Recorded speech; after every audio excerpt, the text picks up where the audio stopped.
अगर बेटी की सुरक्षा में खतरा पैदा करोगे, उसका यमराज के घर के लिए टिकट कटवा देंगे। उत्तर प्रदेश में अपराधियों के लिए पहला ही हफ्ता आखिरी साबित हो रहा है। कुछ लोग हैं जिनकी बुरी आदतें कभी जाती नहीं, जो अभी भी ये सोचते हैं कि अपराध करेंगे और कुछ नहीं होगा।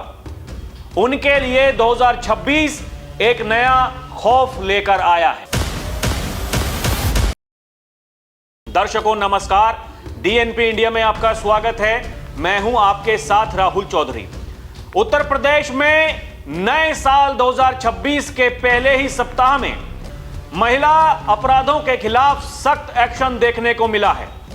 सोमवार सुबह सुल्तानपुर में गैंगरेप केस में वांटेड तालिब उर्फ आजम खां को एनकाउंटर में यूपी पुलिस ने मार गिराया है। आजम 1 लाख का इनामी बदमाश था। सुल्तानपुर के लंबुआ कोतवाली क्षेत्र में दियारा मोड़ के पास सुल्तानपुर पुलिस और लखीमपुर खीरी पुलिस का संयुक्त अभियान चलाया गया। आरोपी आजम को गिरफ्त में लेने की कोशिश की गई।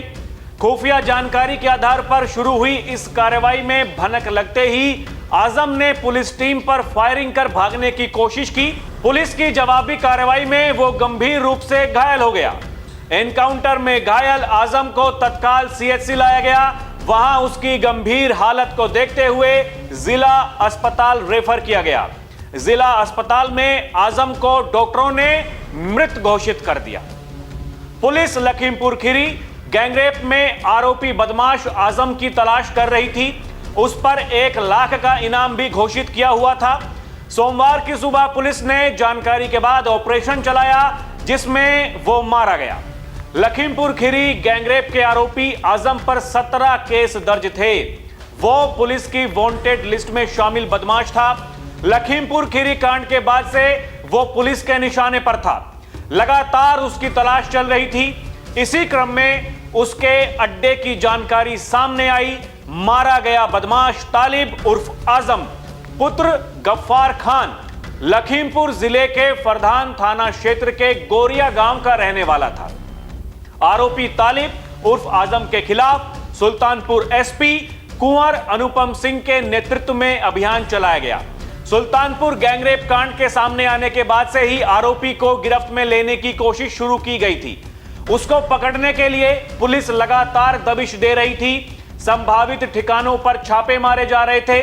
इसी क्रम में सुल्तानपुर और लखीमपुर खीरी पुलिस के संयुक्त अभियान में आजम को पकड़ने का प्रयास किया गया। पकड़े जाने के डर से आजम ने पुलिस की टीम पर फायरिंग की, लेकिन जवाबी कार्रवाई में वो ढेर हो गया। दर्शकों, यूपी पुलिस का अपराधियों के खिलाफ अभियान जारी है।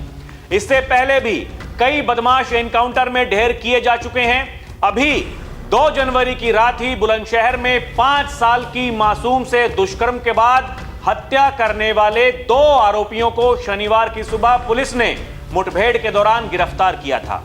मुठभेड़ के दौरान जवाबी फायरिंग में दोनों आरोपियों के पैर में गोली लगी थी। वहीं मैनपुरी में पुलिस ने 9 वर्ष के पहले दिन दहाड़े गोली मार दंपति से लूट करने वाले दूसरे बदमाश को भी मुठभेड़ के बाद गिरफ्तार कर लिया है। रविवार रात चेकिंग के दौरान हुई मुठभेड़ में पैर में गोली लगने से घायल बदमाश के पास से पुलिस ने तमंचा, बाइक और लूटे हुए सोने के आभूषण बरामद कर लिए हैं। पुलिस इस घटना को अंजाम देने वाले एक बदमाश को 3 दिन पहले ही मुठभेड़ में गिरफ्तार कर जेल भेज चुकी है। पुलिस ने बताया कि बदमाश गोविंद शातिर किस्म का अपराधी है। उसके खिलाफ मैनपुरी, फिरोजाबाद और इटावा में चोरी, लूट, जानलेवा हमला सहित 25 गंभीर मामले दर्ज हैं। इलाज के बाद आरोपित को जेल भेजा जाएगा। वहीं सोमवार सुबह हापुड़ के गढ़ मुक्तेश्वर में पुलिस को बड़ी सफलता हाथ लगी है, जहां फुलडी बधरका नहर की पटरी पर चेकिंग के दौरान पुलिस और गोकशों के बीच तीखी मुठभेड़ हो गई। दोनों ओर से हुई कई राउंड फायरिंग में 2 शातिर गोकश गोली लगने से घायल हो गई। वहीं पुलिस ने घेराबंदी कर गोकशों के 2 अन्य साथियों को भी दबोच लिया है। आरोपियों के कब्जे से पुलिस ने 1 जिंदा गोवंश, अवैध हथियार, कारतूस, 1 बाइक, 1 इको कार और पशु काटने के उपकरण बरामद किए हैं।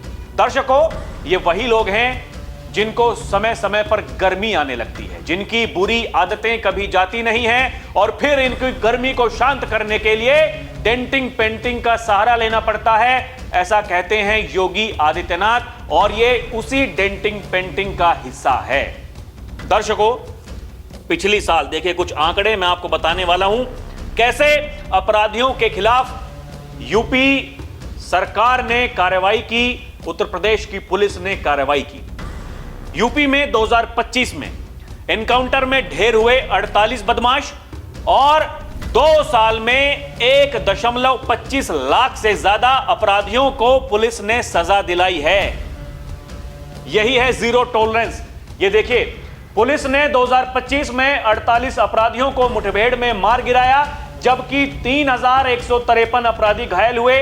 वर्ष 2025 में अपराधियों और पुलिस के बीच 2739 मुठभेड़ हुई। इनमें 138 पुलिसकर्मी घायल हुए, जबकि 1 पुलिसकर्मी की मृत्यु हुई। वहीं ऑपरेशन कन्विक्शन के तहत पुलिस ने 2 वर्षों में जघन्य अपराधों में लिप्त 79 अपराधियों को मृत्यु दंड की सजा दिलाई है। डीजीपी राजीव कृष्ण ने पत्रकारों को बताया कि अपराध के प्रति जीरो टॉलरेंस नीति और ऑपरेशन कन्विक्शन के तहत अदालत में कड़ी पैरवी करके पुलिस ने 2 वर्षों में 1,25,985 अपराधियों को सजा दिलाई है। वहीं पुलिस की पैरवी के चलते 10,414 अपराधियों को आजीवन कारावास की सजा सुनाई गई है। उन्होंने बताया कि पुलिस ने वर्ष 2025 में अपराध, भ्रष्टाचार, आतंकवादियों, माफिया, साइबर अपराधियों, ड्रग सिंडिकेट और भ्रष्ट अधिकारियों के विरुद्ध कड़ी कार्रवाई की है। दर्शकों, जो लोग ये कहते हैं कानून व्यवस्था का बुरा हाल है, उनके लिए ये आंकड़े बहुत बड़ी बात हैं।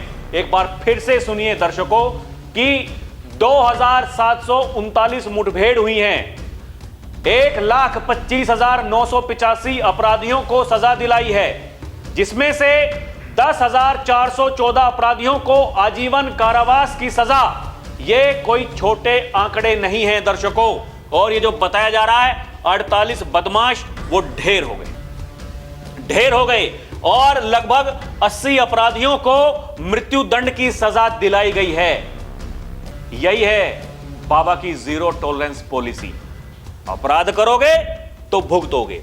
इसीलिए दर्शकों, योगी आदित्यनाथ ये कहते हैं, जो भी बेटी की सुरक्षा में सेंध लगाएगा उसका यमराज के घर के लिए टिकट कटवा देंगे। सुनिए क्या कह रहे हैं योगी। जो भी बेटी की सुरक्षा में सेंध लगाएगा उसका यमराज के घर के लिए टिकट कटवा देंगे। दर्शकों, इसके अलावा योगी ये कहते हैं, हमने कहा था और करके दिखाया है। हम सिर्फ कहते नहीं हैं, हम करके दिखाते हैं। और ये उन लोगों के लिए भी संदेश है जो माफियाओं की कब्र पर जाकर के फातिहा पढ़ते हैं।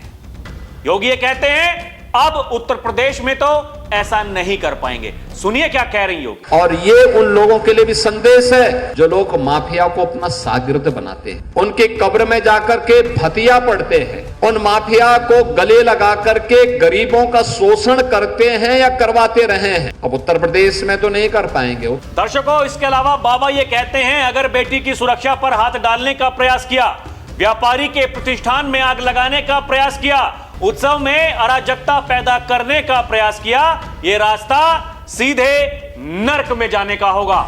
सुनिए क्या कह रही हो। अगर बेटी की सुरक्षा पे हाथ डालने का प्रयास किया, व्यापारी के प्रतिष्ठान में आग लगाने का प्रयास किया, उत्साह और उमंग के उत्सव में कहीं पर अगर अराजकता पैदा करने का और उपद्रव पैदा करने का कुत्सित प्रयास किया, तो मान करके चलिए ये रास्ता उनका सीधे नरक में जाने का होगा, सीधे नरक में। दर्शकों, बाबा ये भी कहते हैं कि लव जिहाद, धर्मांतरण और गौ तस्करी जैसी राष्ट्र विरोधी गतिविधियों के प्रति हमें सतर्क रहना होगा। अगर कहीं कोई भूल से भी इस प्रकार की गतिविधियों में लिप्त है, उसकी सूचना समय पर पुलिस और प्रशासन को उपलब्ध करवाइए। उनका उपचार कैसे करना है हम स्वयं कर लेंगे, प्रशासन उनको कैसे ठोकेगा ये हमें अच्छे से पता है। सुनिए क्या कह रहे हैं योगी आदित्यनाथ। हमें लव जिहाद और धर्मांतरण जैसी राष्ट्र विरोधी गतिविधियों के प्रति सतर्क रहना होगा। गौ तस्करी और गौ कसी करने वाले तत्वों के खिलाफ सतर्क रहना होगा। अगर कोई कहीं भूल से भी इस प्रकार की गतिविधियों में लिप्त है, उसकी सूचना ससमय आप पुलिस को और प्रशासन को उपलब्ध करवाइए। बाकी का इंतजाम हम स्वयं कर लेंगे। उनका क्या उपचार होना है, उपचार की व्यवस्था हम स्वयं कर लेंगे। दर्शकों, बाबा ये कहते हैं अपराधियों के प्रति भ्रष्टाचार, भ्रष्टाचारियों के प्रति गद्दार और देशद्रोहियों के प्रति सरकार की जीरो टॉलरेंस नीति है। और यही नए भारत का नया उत्तर प्रदेश है। यहां दंगे नहीं होते, यहां कर्फ्यू नहीं लगते, और अगर कोई कर्फ्यू लगाने की बात करता है, सड़क जाम करने की बात करता है, तो वो गौर से सुन ले, कर्फ्यू भी नहीं लगेगा, सड़क जाम भी नहीं होगी, और उस कर्फ्यू का सबक तुम्हें ऐसा सिखा देंगे कि तुम्हारी आने वाली पीढ़ियां भी याद करेंगी। और दर्शकों, बाबा ये कहते हैं उपद्रवियों, दंगाइयों का इलाज कैसे होता है, वो जाकर के बरेली वाले मौलाना से पूछ ले। ये बहुत बड़ा संदेश है। यानी अगर दुस्साहस करोगे तो फिर नतीजा वही होगा।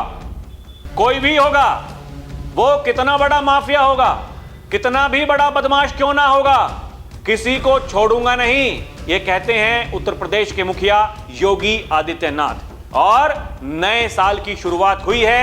नए साल की शुरुआत पर पहले ही हफ्ते में ताबड़तोड़ कार्रवाई जारी है। अपराधियों के खिलाफ, अपराध के खिलाफ जीरो टॉलरेंस पॉलिसी जो है, उसके तहत लगातार ताबड़तोड़ कार्रवाई जारी है। दर्शकों, आपको क्या लगता है, हमें कमेंट करके जरूर बताइएगा। अभी के लिए इतना ही। आप देखते रहें डीएनपी इंडिया, हर खबर भरोसे के साथ। नमस्कार, जय हिंद।